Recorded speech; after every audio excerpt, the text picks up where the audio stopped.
উপকূলে আঘাত হেনেছে ঘূর্ণিঝড় রিমালের অগ্রভাগ। 10 ফুট উচ্চতার জলোচ্ছ্বাসের শঙ্কা। রাত 9টায় পার অতিক্রম করবে বাংলাদেশ।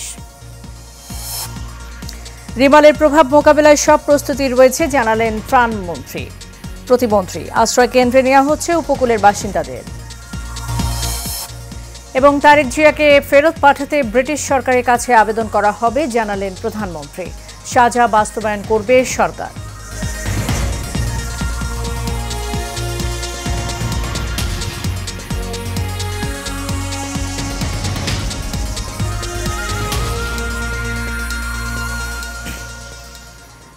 স্বাগত এশিয়ান নিউজের সাথে আছি সাবরিনা জিয়া। এতক্ষণ শুনছিলেন বিআরবি কেবল ইন্ডাস্ট্রিজ লিমিটেড সংবাদ শিরোনাম। এবার চলে যাব পুরো খবরে। ভয়ঙ্কর রূপ ধারণ করে উপকূলে আঘাত হেনেছে ঘূর্ণিঝড় রিমাল। 3 থেকে 4 ঘন্টায় খেপুপাড়া অতিক্রম করবে ঝড়টি। আবহাওয়া অধিদপ্তর জানিয়েছে মধ্যরাত নাগাদ স্থলভাগ অতিক্রম করবে ঘূর্ণিঝড়ের কেন্দ্র। 12 থেকে 14 ঘন্টা পর্যন্ত ঘূর্ণিঝড় রিমালের প্রভাব থাকবে। রিমাল সিভিয়ার সাইক্লোন স্টর্মে পরিণত হওয়ায় উপকূলীয় 16 জেলায় নিম্নাঞ্চল স্বাভাবিক জোয়ারের চেয়ে 8 থেকে 12 ফুট অধিক উচ্চতার বায়ুতাড়িত জলোচ্ছ্বাসে প্লাবিত হতে পারে। এরই মধ্যে বন্দরগুলোতে 10 নম্বর মহাবিপদ সংকেত জারি করা হয়েছে। আগামীকাল ঢাকা সহ দেশের বিভিন্ন অঞ্চলে বৃষ্টির সম্ভাবনা রয়েছে।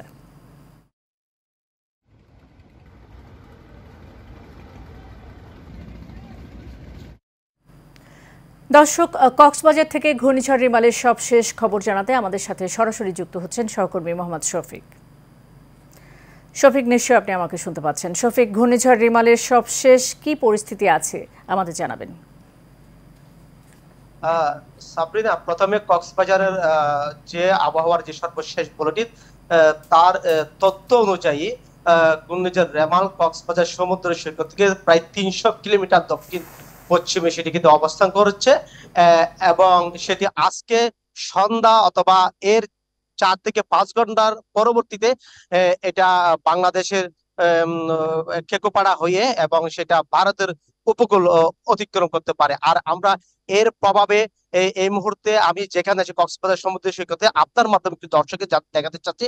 আপনি দেখতে পাচ্ছেন প্রচুর সমুদ্র কিন্তু খুব বিক্ষুব্ধ হয়ে উঠেছে এবং জোয়ারের একের পর এক ঢেউগুলো বালিয়াড়িতে কিন্তু আছড়ে পড়ছে এবং আমাদের কাছে আজকে সারাদিন কক্সবাজারে গুড়ি গুড়ি বৃষ্টি হচ্ছে। এই মুহূর্তে আমি যখন লাইভ দিচ্ছি এই মুহূর্তে এখনো কিন্তু প্রচুর বৃষ্টি হচ্ছে এবং মাঝে মাঝে দমকা হাওয়া বয়ে যাচ্ছে। আর এর প্রভাবে আমাদের যে কক্সবাজার যে দ্বীপ উপজেলা মহেশখালী, কুতুবদিয়া, ওখানে অনেক নিম্ন এলাকা এবং কক্সবাজার শহরের 1 নম্বর ওয়ার্ডের কুতুবদিয়া পাড়া, সমতিপাড়া কিন্তু জোয়ারের পানিতে কিন্তু প্লাবিত হয়েছে। এই খবর কিন্তু আমরা খবর পেয়েছি। পাশাপাশি কক্সবাজার মহেশখালীতে ওখানে যে বেড়িবাঁধ আছে সে বেড়িবাঁধ কিন্তু ছেড়ে গিয়ে কিন্তু 15,000 মানুষ ইতিমধ্যে কিন্তু পানিবন্দী হয়েছে। আর আমরা এই কক্সবাজারের জেলা প্রশাসক, পুলিশ প্রশাসন, কক্সবাজার পৌরসভা যারা নিম্ন অঞ্চলের মানুষজন রয়েছে তাদেরকে সাইক্লোন সেন্টারে আনার জন্য কিন্তু তারা কিন্তু এখানে মাইকিং করা হচ্ছে এবং তাদেরকে জোর করে এখানে সাইক্লোন সেন্টার আশ্রয় কেন্দ্রে নেওয়া হচ্ছে। এবং এখানে কক্সবাজারের আরেকটি বিষয় সাবরিনা আমাকে জানিয়ে রাখি, কক্সবাজারে এখানে এই বৈরীপূর্ণ আবহাওয়ার মাঝে অনেক পর্যটক কক্সবাজার সমুদ্র সৈকতে কিন্তু তারা কিন্তু এই বৈরী আবহাওয়া দর্শন করছে, যদিও জেলা প্রশাসনের পক্ষ থেকে বিভিন্ন তাদেরকে কিন্তু সতর্ক করা হচ্ছে। তো সাবরে এই ছিল কক্সবাজার থেকে ঘূর্ণিঝড় রিমালের সর্বশেষ তথ্য। জি শফিক, আপনাকে ধন্যবাদ। দর্শক, কক্সবাজার থেকে ঘূর্ণিঝড় রিমালের সবশেষ খবরাখবর জানাচ্ছিলেন সহকর্মী শফিক। চলে যাব পরের সংবাদে। প্রবল ঘূর্ণিঝড় রিমালের ক্ষয়ক্ষতি রোধে উপকূলীয় অঞ্চলে বাসিন্দাদের আশ্রয় কেন্দ্রে নিয়ে যাওয়া হচ্ছে। পরবর্তী নির্দেশ না দেওয়া পর্যন্ত বন্ধ করে দেওয়া হয়েছে নৌ চলাচল। এদিকে চট্টগ্রাম শাহ আমানত বিমানবন্দরে রাত 9টা পর্যন্ত বিমান ওঠানামা বন্ধ করা হয়েছে। ভারী বৃষ্টিপাতের কারণে পার্বত্য অঞ্চলে পাহাড় ধসের আশঙ্কা করছে আবহাওয়া অফিস। আরও জানাচ্ছেন শেখ ফাহিম। ধেয়ে আসছে প্রবল ঘূর্ণিঝড় রিমাল। উপকূলে আছড়ে পড়তে পারে কয়েক ফুট জলোচ্ছ্বাস। এর কারণে ব্যাপক ক্ষয়ক্ষতির আশঙ্কা করছেন প্রশাসন। উপকূলীয় এলাকার বাসিন্দাদের আশ্রয়কেন্দ্রে যেতে মাইকিং করা হচ্ছে। শনিবার থেকেই আশ্রয়কেন্দ্রগুলো গুছিয়ে নেয়ার কাজ শুরু হয়েছে। আমাদের এই নদী অঞ্চলটা একটু পাইলিং যদি দিতে তাহলে আমরা নিজেরা বাঁচতে পারতাম কোনো রকম। বেরিবেদের পাশে আমাদের বাড়িঘর, সিডের বা বন্যা আসলেই আমরা খুব ভয়াবহ। আমার এই সিডরের সময় আমার ভাইয়ের বউ মারা গেছে, আমার ভাইজি মারা গেছে, জলোচ্ছ্বাসের কারণে আমাদের চুলোয় রান্না করা যায় না, যেহেতু আমাদের বাংলা চুলো মাটির চুলো, এই মাটির চুলো আমরা রান্না করতে পারি না, যার জন্য এই শুকনো খাবারের জন্য রাস্তায় আসছি। অতি ভারী বর্ষণের প্রভাবে কক্সবাজার, বান্দরবান, রাঙামাটি, খাগড়াছড়ি ও চট্টগ্রামের পাহাড়ি অঞ্চলের কোথাও কোথাও ভূমিধস হতে পারে। এই এলাকাটা খুব কষ্টের ভিতরে আছে, যদি কোনো রকম যদি এই বন্যার পানি এই ভিতরে আসে, অনেক মানুষ অনেক কষ্ট থাকবে এবং ঘরবাড়ি সব নদীর কাছে। এই জায়গাটা যদি আমাদের কোনো ব্যারিকেডের কোনো সিস্টেম করে দিত বা ব্যারিকেড দিয়ে দিত তাহলে অনেক উপকার হইতো। উত্তর বঙ্গোপসাগর ও গভীর সাগরে অবস্থানরত মাছ ধরার নৌকা ও ট্রলারসমূহকে পরবর্তী নির্দেশ না দেওয়া পর্যন্ত নিরাপদ আশ্রয়ে থাকতে বলা হয়েছে। Sheikh Fahim, Asian television. ঘূর্ণিঝড় রিমাল মোকাবেলায় সম্ভব সব ধরনের প্রস্তুতি নেওয়া হয়েছে বলে জানিয়েছেন দুর্যোগ ব্যবস্থাপনা ও ত্রাণ প্রতিমন্ত্রী মোহাম্মদ মহিবুর রহমান। উপকূলীয় 16 জেলার অধিবাসীদের নিরাপদে আশ্রয় কেন্দ্রে যাওয়ার অনুরোধ জানিয়েছেন তিনি। সচিবালয়ে ঘূর্ণিঝড় মোকাবেলায় আন্তঃমন্ত্রণালয় সভা শেষে ব্রিফিংয়ে তিনি এসব কথা বলেন। পেছনের অভিজ্ঞতা দিয়ে আরও সক্ষমতার সঙ্গে রিমাল মোকাবেলার জন্য সমস্ত প্রস্তুতি নেওয়া হয়েছে জানিয়ে প্রতিমন্ত্রী বলেন, এরই মধ্যে 8 লাখেরও বেশি মানুষকে নিরাপদ আশ্রয় কেন্দ্রে সরিয়ে নেওয়া হয়েছে। দুর্যোগ মোকাবেলায় এবং দুর্গত মানুষের পাশে থাকার জন্য দুর্যোগ ব্যবস্থাপনা ও ত্রাণ মন্ত্রণালয় সহ সব মন্ত্রণালয়ের কর্মকর্তা কর্মচারীদের ছুটিও বাতিল করা হয়েছে। আমরা পরিষ্কারভাবে বলতে চাই যে এটা যেহেতু মহাবিপদ সংকেতের আমাদের পরিণত হয়েছে এবং এটা আজকে সন্ধ্যা নাগাদ এই দুর্যোগের আমাদের প্রথম ভাগ বাংলাদেশে আমাদের অতিক্রম শুরু হবে এবং এই সামনের রাত্রে মধ্যরাতে বাংলাদেশের যে মূল যে আমাদের যে ঝড় সেটা অতিক্রম করবে। ভিন্ন প্রসঙ্গ, সাজাপ্রাপ্ত পলাতক আসামি তারেক জিয়াকে দেশে ফিরিয়ে আনতে ব্রিটিশ সরকারের কাছে আবেদন করা হবে বলে জানিয়েছেন প্রধানমন্ত্রী শেখ হাসিনা। দুপুরে গণভবনে কোটালীপাড়া উপজেলা নবনির্বাচিত চেয়ারম্যান, কাউন্সিলর ও আওয়ামী লীগ নেতাকর্মীদের উদ্দেশ্যে বক্তব্যকালে একথা বলেন তিনি। এ সময় তিনি আরও বলেন, এখন একটাই কাজ, সাজাপ্রাপ্ত পলাতক আসামি তারেক জিয়াকে দেশে ফিরিয়ে আনা। বাতিন বিপ্লবের রিপোর্টে দেখুন বিস্তারিত। অগ্নিসন্ত্রাস, জঙ্গিবাদ ও দুর্নীতিসহ যেসব কর্মকাণ্ড বিএনপি ঘটিয়েছে সেগুলোর হাত থেকে দেশের মানুষ মুক্তি চায়। তাই দুর্নীতিবাজ সন্ত্রাসের মদতদাতা তারেক জিয়াকে ফেরত পাঠাতে ব্রিটিশ সরকারের কাছে আবেদন করা হবে। তাকে নিয়ে এসে সাজা বাস্তবায়ন করা হবে। দুপুরে গণভবনে এসব কথা বলেন প্রধানমন্ত্রী শেখ হাসিনা। ব্রিটিশ গভর্নমেন্টের কাছে আমরা সেই আবেদন করব সরকারের পক্ষ থেকে যে ওখানে যে আসামি তারেক জিয়া সাজাপ্রাপ্ত তাকে যেন বাংলাদেশে ফেরত পাঠাতে হবে। সেই দাবিটা এখন আমরা সেই চিঠিটা শুরু করে সেই ব্যবস্থা আমরা দেবো এবং ওটাকে নিয়ে এসে সেই সাজাটা বাস্তবায়ন করতে হবে। প্রধানমন্ত্রী বলেন, এখন একটাই কাজ, সাজাপ্রাপ্ত পলাতক আসামি তারেক জিয়াকে দেশে ফিরিয়ে আনা। অন্তত ওই অগ্নিসন্ত্রাস, জঙ্গিবাদ, সন্ত্রাসী যে সমস্ত কর্মকাণ্ড ঘটিয়েছে এখানে সে 28 অক্টোবর 2023 তারপরে 2013-14 বিভিন্ন সময় সেগুলির হাত থেকে মানুষ মুক্তি পাবে, এই অগ্নিসন্ত্রাসের হাত থেকে মুক্তি পাবে, দুর্নীতির হাত থেকে মুক্তি পাবে, আমাদের সেটা করতে হবে। যে সাজাপ্রাপ্ত আসামি ধরে নিয়েছে যেমন জাতিপ্রিয় বঙ্গবন্ধু শেখ মুজিবের খুনিরা যারা তারাও আমাদের বাইরে আছে, সেগুলো আমরা খোঁজ করছি, আমরা চেষ্টা করছি। সরকার প্রধান বলেন, জাতির পিতার খুনিরা যারা বাইরে আছে তাদেরকেও আনার চেষ্টা চলছে। তারেক জিয়া সহ যেসব সাজাপ্রাপ্ত আসামি বাইরে আছে তাদের শাস্তি কার্যকরের মাধ্যমে দেশের মানুষের শান্তি, নিরাপত্তা নিশ্চিত ও অর্থনৈতিক মুক্তি এবং অগ্রগতি অব্যাহত রাখাই সরকারের লক্ষ্য।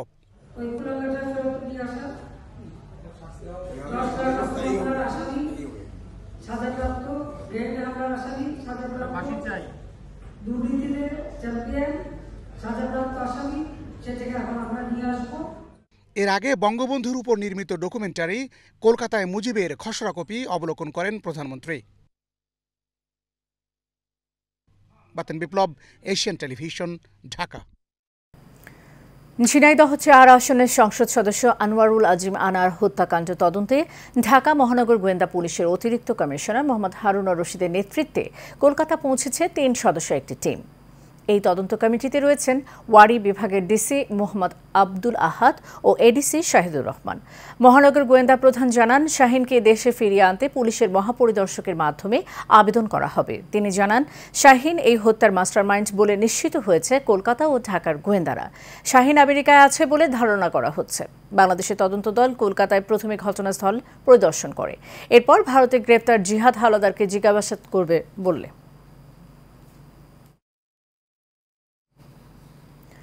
ডিজিটাল অ্যাক্টের নামে কোনো সাংবাদিক যাতে হয়রানির শিকার না হয় সে ব্যাপারে সরকার সতর্ক আছে এবং থাকবে বলে জানিয়েছেন আওয়ামী লীগের সাধারণ সম্পাদক ও সেতুমন্ত্রী ওবায়দুল কাদের। দুপুরে ঢাকা রিপোর্টার্স ইউনিটি DRU এর প্রতিষ্ঠাবার্ষিকীর অনুষ্ঠানে একথা বলেন তিনি। সেতুমন্ত্রী বলেন, সাংবাদিকতার নামে অপসাংবাদিকতা ও ভুয়া লোক যাতে মহান এই পেশাকে অসম্মান করতে না পারে সেজন্য সাংবাদিকদেরও সতর্ক থাকতে হবে। সরকার সমালোচনার বিরোধী নয় জানিয়ে তিনি বলেন, সমালোচনা শুদ্ধ হবে। আলোচনা সমালোচনা আমরাও করি, কিন্তু তা গঠনমূলক হওয়া প্রয়োজন। এ সময় ফিলিস্তিনের গাজায় শিশু হত্যা, নারী হত্যা ও গণহত্যার সংবাদ কভার করতে গিয়ে নিহত 108 সাংবাদিকদের প্রতি শ্রদ্ধা জানান আওয়ামী লীগ সাধারণ সম্পাদক।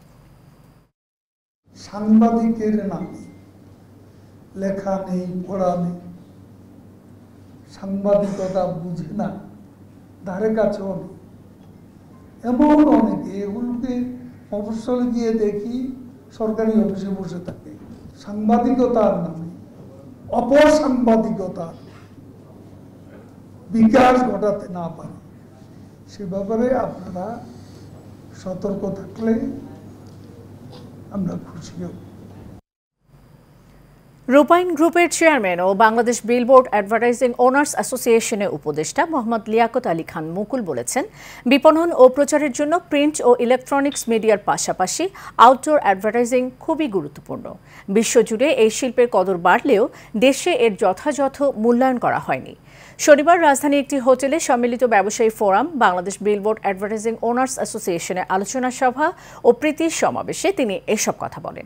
এ সময় ব্যবসায়ীদের সার্বিক সহযোগিতা সহ সব সময় পাশে থাকার প্রতিশ্রুতি দেন লিয়াকত আলী খান মুকুল। বিস্তারিত দেখুন বাতিন বিপ্লবের আরও একটি রিপোর্টে। স্মার্ট বাংলাদেশ বিনির্মাণে বিলবোর্ড শিল্পের উন্নয়ন ও সম্প্রসারণ নিয়ে আলোচনা সভা ও প্রীতি সমাবেশে সভাপতিত্ব করেন অ্যাসোসিয়েশনের সাবেক সভাপতি হাজী মোহাম্মদ রাশেদ। এ সময় প্রধান অতিথির উপস্থিতিতে সমিতির নেতৃবৃন্দ বিভিন্ন দাবি দেওয়া তুলে ধরেন। তারা বলেন, স্বাধীনতার 54 বছরেও রাষ্ট্রের পক্ষ থেকে যুগোপযোগী কোনো বিজ্ঞাপন নীতিমালা প্রণয়ন করা হয়নি। ফলে বিলবোর্ড বিজ্ঞাপন ব্যবসা প্রকৃত ব্যবসায়ীদের হাত থেকে ক্রমেই অপেশাদার ও বিত্তশালীদের হাতে চলে যাচ্ছে, যে কারণে সব নগরীর পরিকল্পিত সৌন্দর্য ব্যাহত হওয়ার পাশাপাশি সরকার কোটি কোটি টাকার রাজস্ব হারাচ্ছে। আমাদের ব্যবসায়ী স্বার্থ রক্ষা করার জন্য আমরা এই প্রতিষ্ঠানটাকে তৈরি করেছি। প্রত্যেকটা মালিক আপনাদের সাথে থাকবে। যারা সত্যিকারে এই বিলবোর্ড ব্যবসার সাথে সম্পৃক্ত তারা অবশ্যই আপনারা সদস্য হবেন।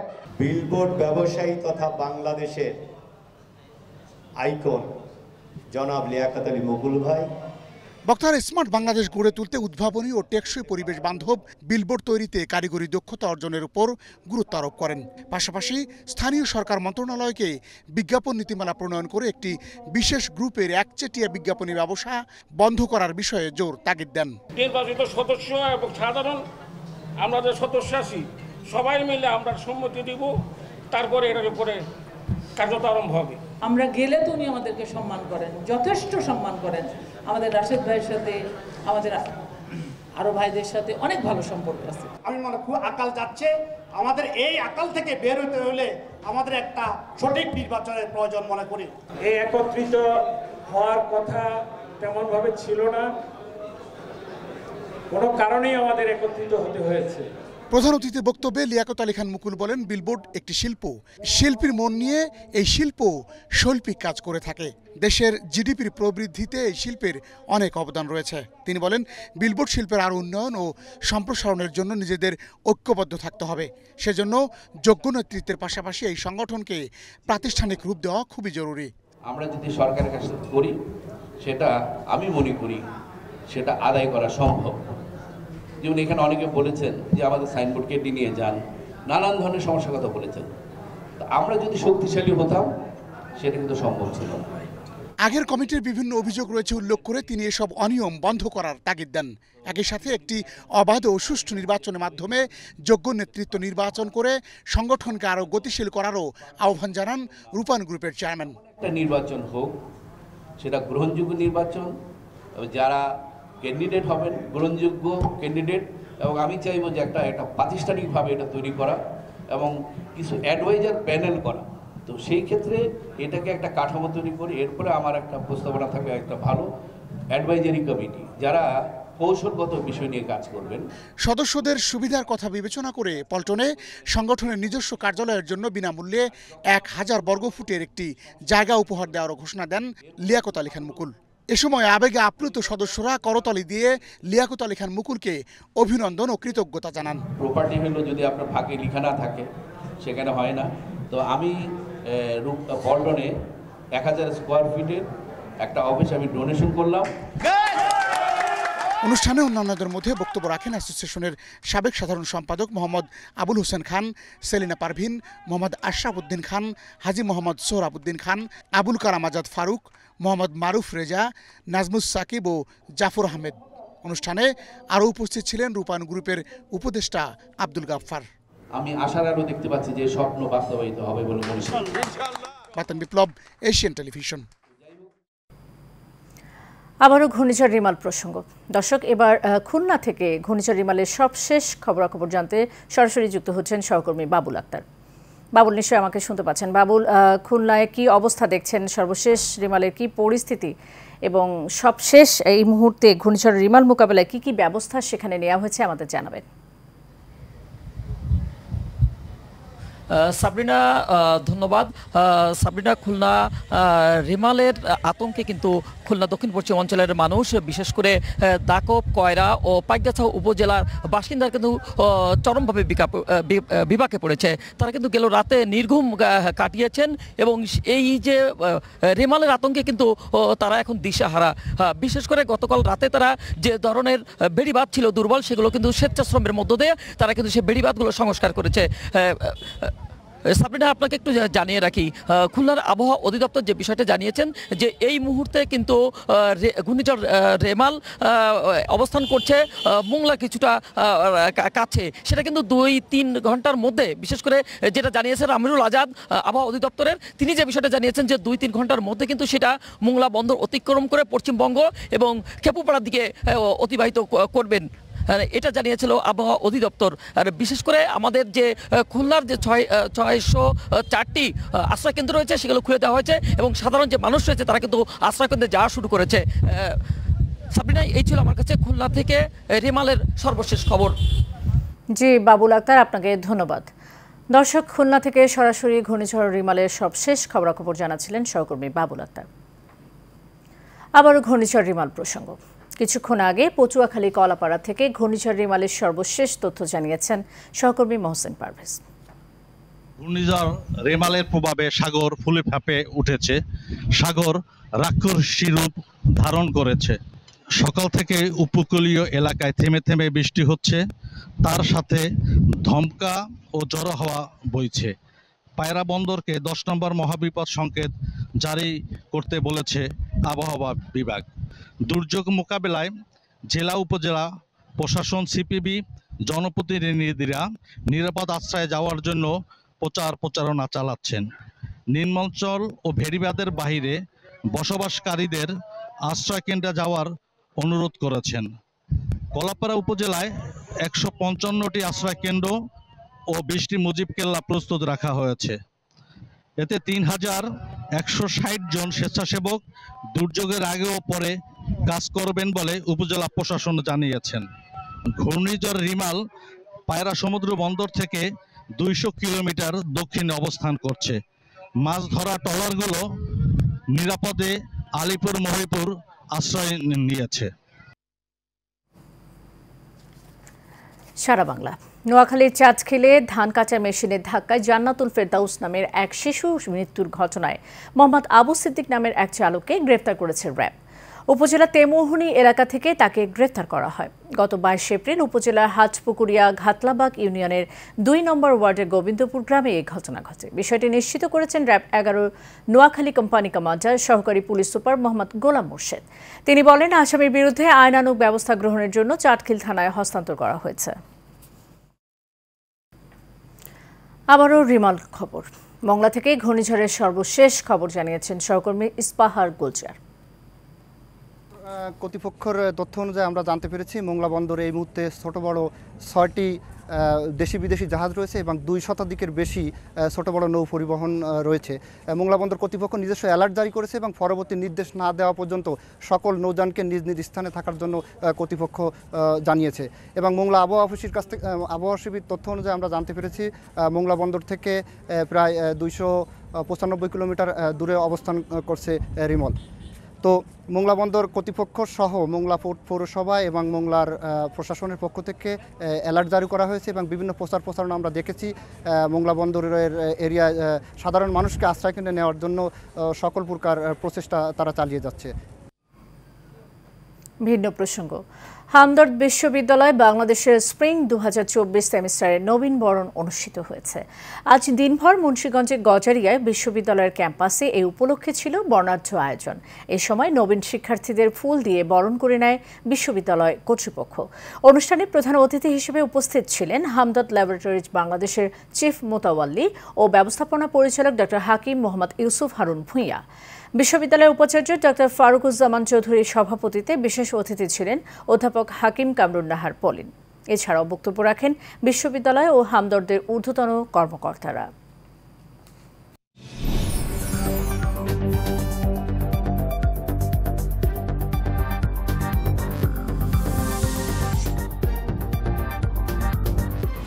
HM Expert B500 CWR স্বাধীনতার সুবর্ণ জয়ন্তীতে নতুন বাংলাদেশ গড়ার প্রত্যয়। HM Steel B500 CWR।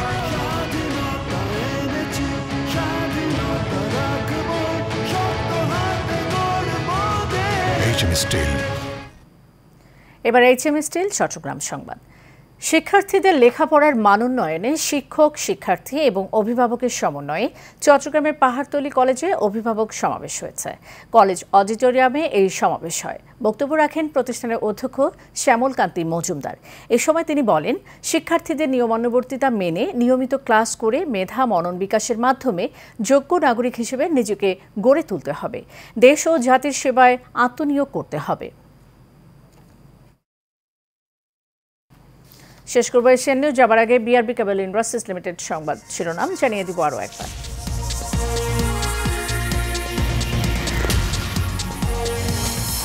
উপকূলে আঘাত হেনেছে ঘূর্ণিঝড় রিমালের অগ্রভাগ। 10 ফুট উচ্চতার জলোচ্ছ্বাসের শঙ্কা। রাত 9টার পর অতিক্রম করবে বাংলাদেশ। রিমালের প্রভাব মোকাবেলায় সব প্রস্তুতি রয়েছে জানালেন ত্রাণ প্রতিমন্ত্রী। আশ্রয় কেন্দ্রে নেওয়া হচ্ছে উপকূলের বাসিন্দাদের। এবং তারেক জিয়াকে ফেরত পাঠাতে ব্রিটিশ সরকারের কাছে আবেদন করা হবে জানালেন প্রধানমন্ত্রী। সাজা বাস্তবায়ন করবে সরকার। এশিয়ান নিউজের পর্যন্তই। পরের সংবাদ দেখার আমন্ত্রণ রইল। ধন্যবাদ সাথে